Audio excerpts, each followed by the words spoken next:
আমি সরাতে গিয়ে লোকটা আমার বডিতে টাচ করে, মানে আমাকে ধাক্কা মারে, তাও ধাক্কা মারে আমার বুকের মধ্যে করে ধাক্কা মারে।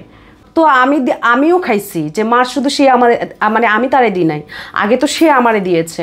কারণ ঠিক আছে, তখনই আমার মেজাজটা চললো এবং মেজাজটা চড়ে গিয়ে তাকে আমি মারতে গেছি। আমি কিন্তু ওইভাবে মারি নাই, তাকে যেভাবে মারাটা দেখানো হয়েছে ওইভাবে তাকে ধাক্কা দিয়েছি বা করেছি। কিন্তু কই যে আমার যে পাশের লোকটা, তাকে সে বাজে বাজে কথাও বলছে, তো তারা মিলে হচ্ছে মারামারিটা তারা একটু বেশি করেছে, এই হলো বিষয়। আদারওয়াইজ আপনারা জানেন যে আমি প্রত্যেকটা জিনিসে প্রতিবাদ করি, আর আমি কোনো রিজন ছাড়া কোনো কাজ করি না। আর সে বৃদ্ধ মানুষ হলে কি তাকে ছেড়ে দিব? তারও তো শক্তি কম ছিল না বাবা। মাত্র হচ্ছে আমি হচ্ছে বিকেলবেলা হচ্ছে ওই যে ইয়ের সামনে সড়ক, ওই যে নিরাপদ সড়ক চাই যে ইলিয়াস কাঞ্চনের ওই দিকটায় আমি একজন রিপোর্টারকে আর কি আমি দিচ্ছি বা প্রেজেন্টেশন দিচ্ছে বা সে আমার নিউজ নিচ্ছে। তো যাই হোক, নিউজ নিচ্ছে, এর মধ্যে হচ্ছে উনি আমাকে হয় প্রশ্ন করে কিছু ধর্ম নিয়ে বা কিছু একটা প্রশ্ন করে। তখন আমি বলি, মানুষ কেন ধর্মকে সব কিছুর মধ্যেই ঢুকাবে? ধর্ম ধর্মের জায়গায় থাকবে, সবাই সবার জায়গায় থাকবে। নামাজ পড়লে সেটাও কি দেখিয়ে করতে হবে, বা রোজা রাখলে সেটাও বলে কয়ে করতে হবে? এই ধরনের একটা টপিক বলা হয়েছিল। তখনই ওই লোকটা ওই অফিস থেকে বের হয়েছে, বের হয়ে তারপর সে মানে বলছে যে তুমি কি হচ্ছে আমি একটা কথা বলতে চাই। তখন সেই রিপোর্টার যিনি আমার রিপোর্টিং করছে তিনি বলছে, ভাই আপনি আঙ্কেল আপনার কোনো না, আপনি সরে যান, আমি ওনার ইন্টারভিউ দিচ্ছি, আপনি সরে যান। তারপরও লোকটা মানে শুনতে চাচ্ছে না, লোকটা গাড়তারামো করছে।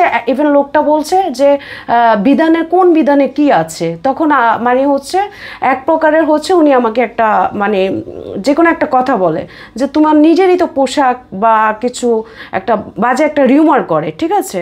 তো এইটা আসলে আমার পাশে একজন পুরুষ মানুষ ছিল, সে হচ্ছে এটার প্রতিবাদ করে। সে বলে তোমার এখানে আমি হচ্ছে তোমার এখানে কেউ ডাকছে, তুমি আজেরা পেঁচাল পড়ো, এটা করে মানে উনি হচ্ছে জাস্ট লোকটাকে হচ্ছে এটা বলাতে ওই লোকটাও খেপে গেছে। পরে এক প্রকার ধাক্কাধাক্কি, তারা মারামারি করতেছে মাঝখানে, আমিও রিপোর্টার ভাইও কিন্তু দাঁড়িয়ে আছি। এরপরে কিন্তু আমার মেজাজটা গরম হয়েছে, কী ব্যাপার এমন হচ্ছে কেন? পরে আমরা গিয়ে ঝাঁপিয়ে গিয়ে সরাইতে গেছি, আমি অবধি সরাইতে গেছি।